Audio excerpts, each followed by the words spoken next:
எல்லாருக்கும் பிடிச்சது வந்து உருளைக்கிழங்கு. பட் சர்டன் பீரியடுக்கு அப்புறம் ஆஃப்டர் 40s இந்த மாதிரி முட்டு வலி வந்து நிறைய பேர் வந்து டாக்டர்ஸே அட்வைஸ் பண்ணுறாங்க, டோன்ட் டேக் தட் அப்படிங்கிறாங்க. பட் அந்த இஷ்டத்தையும் நமக்கு வந்து விட முடியல. அது வந்து எந்த விதமாக பண்ணினா வந்து இந்த கேஸ்ட்ரிக் ப்ராப்ளம், இந்த மூட்டு வலி இதுலேருந்து ரிலீவ் ஆகலாம் கொஞ்சம் சொல்லுங்களேன். அது வந்து நீங்கள் வந்து உருளைக்கிழங்கு நல்லா வாஷ் பண்ணிவிட்டு அந்த தோலோட நல்லா கிரைண்ட் பண்ணிக்கோங்க. அந்த கேரட் துருவில் வந்து நல்லா துருவிக்கோங்க. அது கூட இப்போ ஒரு கப் நான் எக்ஸாம்பிள் சொல்கிறேன், ஒரு கப் உருளைக்கிழங்கு எடுத்துக்கிட்டிங்கன்னா அதில் வந்து ஒரு டேபிள் ஸ்பூன் வந்து தேங்காய் போட்டுக்கோங்க. அப்புறம் ஒரு 1/4 கப் வந்து வெல்லம் போட்டுக்கோங்க. வெல்லம் வந்து அயன் ஜாஸ்தி. இப்போ இந்த உருளைக்கிழங்கு வந்து நம்ம தோலோடு யூஸ் பண்ணுறதுனால அதனோட வாய்வு வந்து குறையும். அதனால எல்லாத்தையும் கலந்து இது மாதிரி சாப்பிட்டிங்கன்னா அந்த மூட்டு வலிக்கும் நல்லது. யூஸ்வலாக நீங்கள் உருளைக்கிழங்கு சாப்பிட்டா மூட்டு வலி அதிகமாகும்னு சொல்லுவாங்க. செஞ்சு சாப்பிட்டீங்கன்னா உங்களுக்கு மூட்டு வலிக்கும் நல்லது. அப்படி இல்லாமல் குழந்தைங்களுக்கு கொடுக்குற போது, ஏன்னா குழந்தைங்க வந்து இந்த மாதிரி விரும்ப மாட்டாங்க, அப்படி அவங்களுக்கு உருளைக்கிழங்கு கொடுக்குற போது நீங்கள் வந்து சீக்கிரமாக செய்யலாம். நான் இன்னொரு ரெசிபி சொல்கிறேன். எப்படின்னா உருளைக்கிழங்கு நல்லா தோலோடு நல்லா வாஷ் பண்ணிக்கோங்க. ஏன்னா உருளைக்கிழங்கு நல்ல அந்த கேப்பில் மண்ணு நிறைய இருக்கும். அதனால நல்லா 1 hour ஊற வச்சுட்டு வாஷ் பண்ணிவிட்டு அந்த தோலோட பொடியாக கட் பண்ணி அப்புறம் நீங்கள் உப்பு, காரம், மஞ்சள் சேர்த்து ஃப்ரை பண்ணி குழந்தைங்களுக்கு கொடுத்தீங்கன்னா அது கேஸ் ப்ராப்ளமும் இருக்காது. பெரியவங்களும் எடுத்துக்கலாம். ஏன்னா சாப்பிடணும்னு ஆசை இருக்கிற போது அதையும் எடுத்துக்கலாம். அப்படி இருக்கணும், ஒன்றும் பிரச்சனை வராது. வேப்பம்பூ ரசம் பண்ணுறோம், பசங்க தொடவே மாட்டேங்கிறது. என்ன பண்ணினாலும், எப்படி டேஸ்ட்டாக பண்ணினாலும் அதை வந்து அவங்களுக்கு பிடிக்கும்படியாக எப்படி நம்ம பண்ணுறோம். வேப்பம்பூ ரசமாக வைக்கிறீங்க இல்லையா, யூஸ்வலாக நீங்கள் புளியை போட்டு அந்த புளியை வந்து கொஞ்சமாக குறைச்சி போட்டு அது புளி போட்டு உப்பு போட்டு நல்லா கொதிக்க வைங்க. அப்புறம் எடுத்து வச்சுட்டு வேப்பம்பூ நல்லா கருப்பாக வறுத்துட்டு அதில் போட்டுருங்க. போட்டுட்டு அது ஒரு 1 hour 2 hours இருக்கட்டும். அப்போ அந்த வேப்பம்பூவோட எசன்ஸ் வந்து அது உள்ளே இறங்கும்.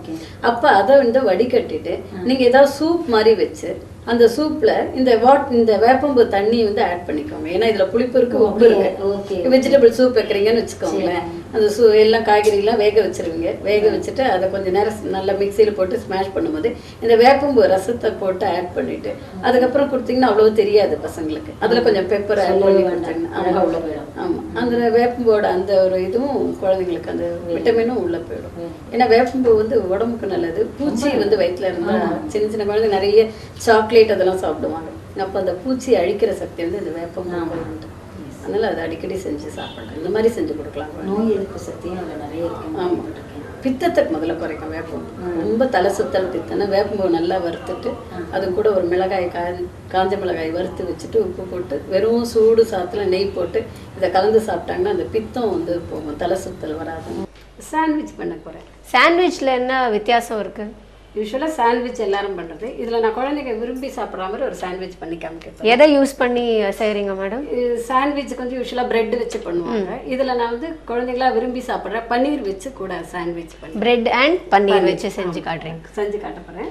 தேவையான பொருட்கள்: உருளைக்கிழங்கு, கேரட், கொத்தமல்லி, மிளகாய்த்தூள், கரம் மசாலா தூள், பச்சை பட்டாணி, பன்னீர், உப்பு, எண்ணெய், நெய், பிரெட் பேக்கெட். அது முதல்ல எப்படி பண்ணுறதுன்னு பார்க்கலாம். ஸ்டவ் சின்னதாக வச்சுக்கோங்க. முதல்ல வானலியை போட்டுக்கோங்க. கொஞ்சமாக எண்ணெய் போட்டுக்கோங்க. ரொம்ப எண்ணெய் வேணும் இல்லை, ஏன்னா சாண்ட்விச் மற்றும் காய் இதெல்லாம் சேரப்போதுனால ரொம்ப எண்ணெய் தேவை. கொஞ்சம் 1 ஸ்பூன் எண்ணெய் போட்டால் எண்ணெய்லாம் ரொம்ப வேண்டாம். அப்புறம் வந்து வெஜிடபிள்ஸ் சேர்க்கணும். அதில் சாண்ட்விச் உள்ள ஸ்டஃப் இதாச்சு. அதுக்கு வந்து கேரட். ஏன்னா யூஸ்வலாக வந்து பசங்க வந்து வெஜிடபிள்ஸ்னால் உடம்புக்கு நல்லது. அதனால் இதில் எல்லா வெஜிடபிள்ஸும் நான் சேர்க்க போகிறேன். கேரட் கண்ணுக்கு நல்லது, ப்ரோட்டீனுக்கு பட்டாணி, பச்சை பட்டாணி. ஏன்னா பட்டாணி போட்டால் நல்லாயிருக்கும், டேஸ்ட்டும் நல்லாயிருக்கும், கொஞ்சம் டிஃப்ரெண்ட்டாக இருக்கும் சாண்ட்விச்சுக்குள்ளே. அப்புறம் வந்து பச்சை கொத்தமல்லி. இது வந்து விட்டமின் ஏ இருக்கு இல்லையா, இதுவும் நல்லது. அதுவும் கூட கொத்தமல்லி எனக்கு ஒரு மாதிரி கொஞ்சம் நிறைய யூஸ் பண்ணுறது நல்லது. ஏன்னா ஸ்மெல்லாகவும் இருக்கும், வாசனை நல்லா கிடைக்கும். அப்புறம் வந்து உருளைக்கிழங்கு வந்து வேக வச்சு மசிச்சிருக்கீங்க. ஆமாம், ஏன்னா யூஸ்வலாக குழந்தைங்களுக்கு உருளைக்கிழங்குனாலே ரொம்ப இஷ்டம். எந்த விதமான டிஷ் கொடுத்தாலும் உருளைக்கிழங்குனா சாப்பிடுவாங்க. கரெக்ட். இது வந்து நம்ம சாண்ட்விச் பண்ணுறதுக்கும் நல்லா வரும் இதில் சாண்ட்விச் பண்ணுறது. அப்புறம் வந்து உப்பு, அதுக்கு தேவையான அளவு கொஞ்சம் போடணும், ரொம்ப வேணும்னு இல்லை. அப்புறம் வந்து மிளகாய்த்தூள் கொஞ்சம் போட்டப்படும். ஏன்னா குழந்தைங்க சாப்பிட ரொம்ப காரம் தேவையில்லை கொஞ்சம். ஏன்னா ப்ரெட்டு செய்கிறதால ஸ்வீட் கிடைக்கும். அதுக்காக அதுக்கப்புறம் கொஞ்சம் அப்புறம் இந்த வாசனைக்கு பசங்க எல்லாம் கரம் மசாலா போட்டா கொஞ்சம் அந்த டேஸ்ட்டு வாசனை டேஸ்ட்டு ரெண்டுத்துக்கும் சேர்த்து கொஞ்சம் ஒரு பிஞ்ச் போட்டு இதெல்லாம் போட்டு நல்லா ரொம்ப சிம்மில், ஏன்னா ஆல்ரெடி உருளைக்கிழங்கு வந்து வதங்கியாச்சு, பச்சை பட்டாணி வந்து ஈஸியாக வதங்கிடும்.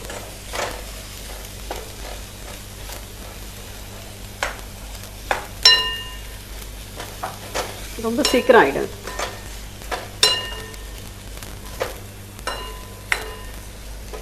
நீங்கள் வந்து ஒரு 10-15 நிமிஷத்துக்குள்ளே இந்த டிஷ்ஷை செஞ்சிடலாம். ஏன்னா பச்சை பட்டாணி சீக்கிரம் வந்துடும், உருளைக்கிழங்கு கேரட்டும் சீக்கிரமாக குக் ஆமாம் ஆகிடும். ஏன்னா ரொம்ப நேரம் வதங்கினா தான் அது விட்டமின்ஸ் தான், ரொம்ப நேரம் வதங்குறதும் வேண்டாம், சீக்கிரமாக வதங்கி முடிச்சிடும். இப்போ வந்து இது ரெடி ஆயாச்சு. இதை நம்ம ஸ்டவ் ஆஃப் பண்ணிடலாம். இவ்வளவு நேரம் வச்சா போருமா ஸ்டவ்ல? இது போரும், ஏன்னா இது உருளைக்கிழங்கு ஆமாம் வேக வச்சாச்சு. கேரட் துருவி போடுறதுனால சீக்கிரம் வதங்கிடும். பட்டாணி ஆமாம் பச்சை பட்டாணி ரொம்ப சீக்கிரம் வதங்கிடும். இப்போ இது வந்து இந்த மசாலா வந்து ரெடி ஆயிடுச்சு. இது நான் எப்படி வந்து சாண்ட்விச் பண்ணணும் சொல்கிறேன். இந்த ஸ்டவ் ஆஃப் பண்ணிக்கோங்க. இது கொஞ்சம் ஆறின உடனே ப்ரெட் எடுத்துக்கோங்க. ப்ரெட் மேலே நம்ம வந்து இந்த பன்னீர் இது பண்ணி வச்சுருக்கோம் இல்லையா, நெய்யில், இது வந்து நெய்யில் டோஸ்ட் பண்ணி வச்சுருக்கேன். இந்த பன்னீர், அந்த பன்னீரை வந்து இது மேலே, இந்த ப்ரெட்டுக்கு மேலே இந்த பன்னீர் இப்படி வச்சுக்கோங்க. இது வந்து ஃபுல்லாக வந்தாலும் பரவாயில்ல, சில பேருக்கு இப்படி பிஞ்சு போனாலும் ஐயோ பிஞ்சு போயிட்டு வரலன்னு கவலைப்பட வேண்டாம். இது மாதிரி ஓகே, இது மாதிரி. இப்போ அதுக்கு மேலே இது நம்ம ஸ்ப்ரெட் பண்ணிக்கணும், ஸ்ப்ரெட் பண்ணிக்கலாம். ஈவன் இது சூடாகவே பண்ணலாம், ஒன்றும் இல்லை. ஏன்னா மறுபடியும் நம்ம வந்து ஸ்டஃப் பண்ண தோசைக்கல்ல வச்சு இது பண்ண போகிறோம்.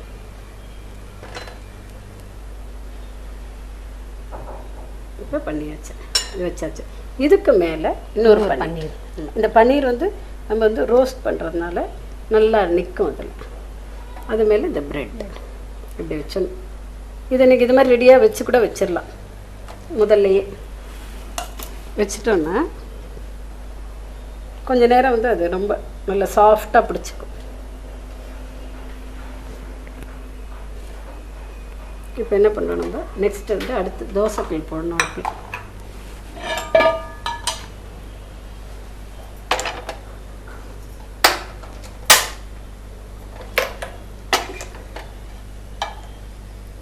இது கொஞ்சம் காஞ்சவனே இந்த ப்ரெட்டை வந்து ரொம்ப கொஞ்சம் ஸ்லோவாக எடுத்துவேன், கிழியாமல் இருக்கணுன்றதுக்காக. ரொம்ப ஏன்னா குழந்தைங்க வந்து கொஞ்சம் அழகாக இருந்தால் சாப்பிட்றதுக்கு இன்னும் கொஞ்சம் விரும்புவாங்க இல்லையா. கலர்ஃபுல்லாக இருக்கணும், பார்க்குறதுக்கு அழகாக இருக்கணும் நம்ம கொடுக்குற டிஷ்.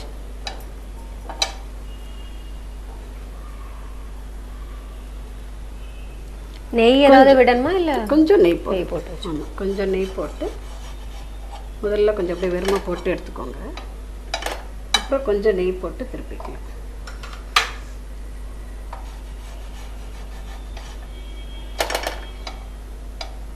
திரும்பும் போது இது உடையாம இருக்கணும். ஆமாம் உடையாது, அதனால தான் கொஞ்சம் பன்னீர் இருக்கிறதுனால அது அப்படியே ஒட்டிக்கும், காயெல்லாம் கிழிஞ்சிராம பார்த்துக்கும், கிழியாமல் இருக்கும். ரொம்ப நெய் போடணும்னு அவசியம் இல்லை, அது அதுவே ஆட்டோமேட்டிக்காக. ஆல்ரெடி அதுவே நெய்யில் வறுத்து டோஸ்ட் பண்ணியிருக்கோம் பன்னீரை. காய்கறிக்கும் கொஞ்சம் எண்ணெய் போட்டிருக்கோம், அதனால நெய்யோ ஏதோ ஒன்று போடணுன்னா கொஞ்சம் போட்டுக்கலாம், அவ்வளோதான். ஏன்னா சில பசங்க வந்து ரொம்ப நெய் வேண்டாம் அப்படின்வாங்க, அந்த மாதிரி பசங்களுக்கு அப்படியே கொடுத்துருக்கோம். நெய் போட்டோன்னா கொஞ்சம் ப்ரௌனிஷ் கலர் ஆகிடும். அப்படி நெய் வேண்டான்றவங்க ஆயில் கூட போட்டுக்கலாம். லைட்டாக கொஞ்சமாக ஆயில் போட்டு டோஸ்ட் பண்ணிக்கலாம். பாருங்க நல்லா நல்லா ஆமாம் கலர் அழகாக டோஸ்ட் வந்து நல்லாயிருக்கு. யூஸ்வலாக நம்ம வந்து சாண்ட்விச் வந்து ஒரு ராவா வந்து இந்த வெள்ளரிக்காய் தக்காளி வச்சு வெஜிடபிள்ஸ் வச்சு பண்ணுறது. இது வந்து சும்மா குக்டு வெஜிடபிள்ஸ் வச்சு பன்னீர் வச்சு கொஞ்சம் டிஃப்ரெண்ட்டாக பசங்களுக்கு. ஏன்னா குழந்தைங்க பன்னீர் ஜென்ரலாக பிடிக்கும், குழந்தைங்களுக்கு சாப்பிடுவாங்க. பன்னீர் மசாலாவில் கூட முதல்ல பன்னீர் தான் ஃபர்ஸ்ட் எடுத்து சாப்பிடுவாங்க. அதனால இது மாதிரி பண்ணுறேன்.